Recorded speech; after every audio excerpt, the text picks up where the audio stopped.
GM just killed two of the most popular V8 engines in American history. The 5.3 and 6.2 are gone forever.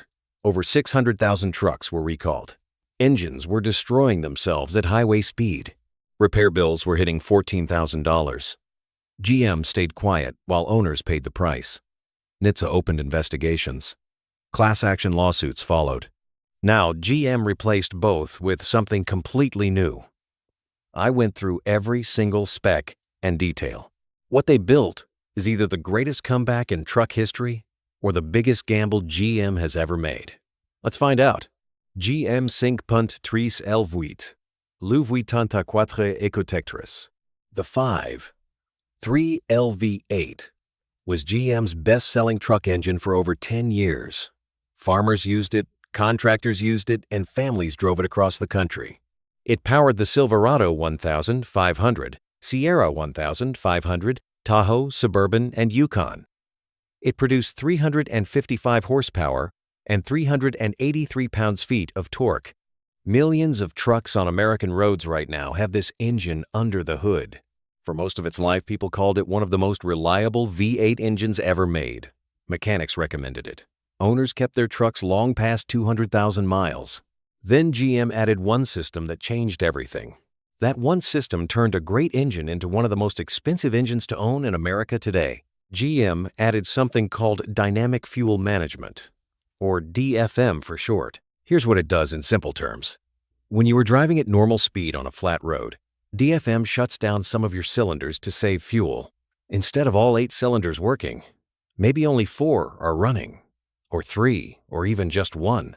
GM built 17 different ways for this engine to run, all the way down to one single cylinder. The idea sounds smart. Use less fuel when you do not need full power. Save money at the pump. The reality is different. The small parts that control this system are failing. And when they fail, you are looking at a bill that will shock you. Those small parts are called lifters. Every time the engine switches between using different numbers of cylinders, the lifters have to move. They do this thousands of times every single day. They wear out fast. They get stuck. They collapse completely. When a lifter fails, it bends the pushrod above it. That pushrod hits the rocker arm, metal breaks, and pieces travel through the oil. In the worst cases, the valve falls into the cylinder and destroys the piston. Your engine is gone.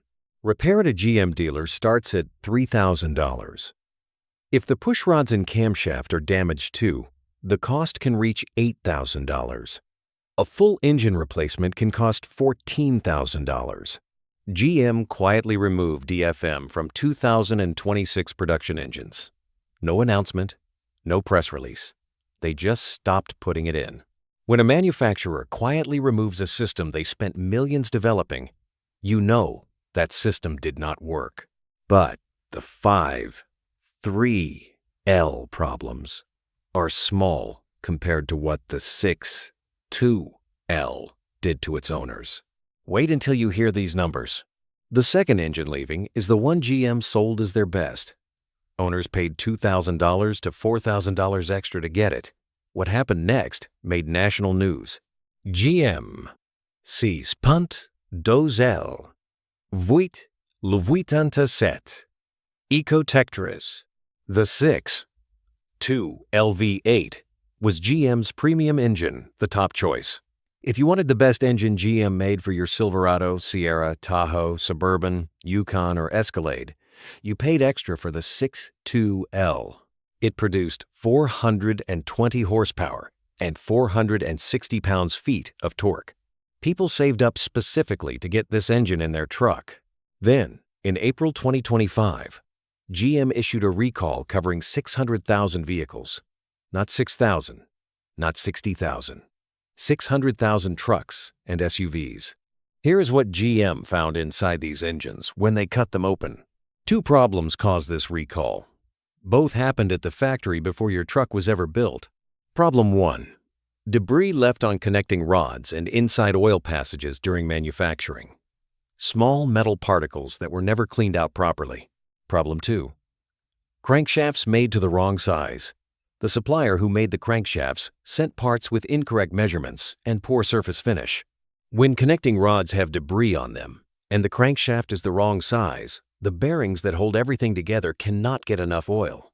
Without enough oil, bearings collapse. When a connecting rod bearing collapses completely, the connecting rod has nowhere to go. It punches through the side of the engine block. The repair bills for these owners will make you sick. Mechanics who tore down these failed six.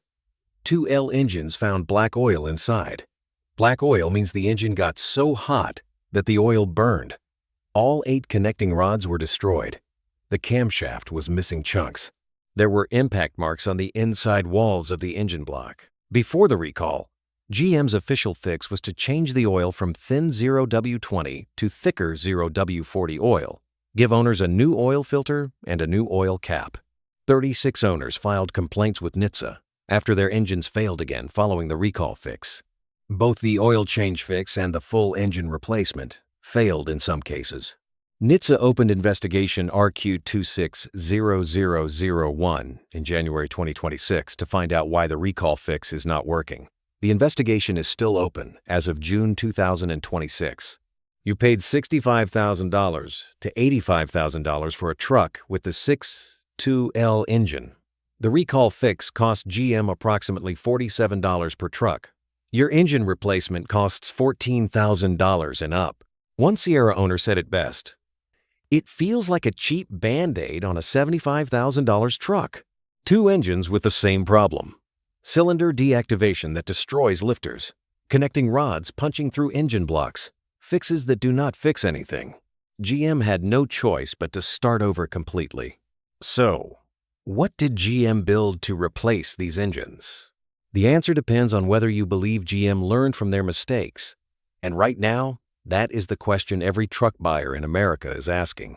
GM Gen 65 7L8, the Gen 65 7LV8 replaces the 5.3L. It debuts on the 2027 Chevrolet Silverado 1500 and 2027 GMC Sierra 1500. Production starts at Fort Wayne Assembly in October 2026. The first thing to know is that almost nothing from the old 5L3L carries over.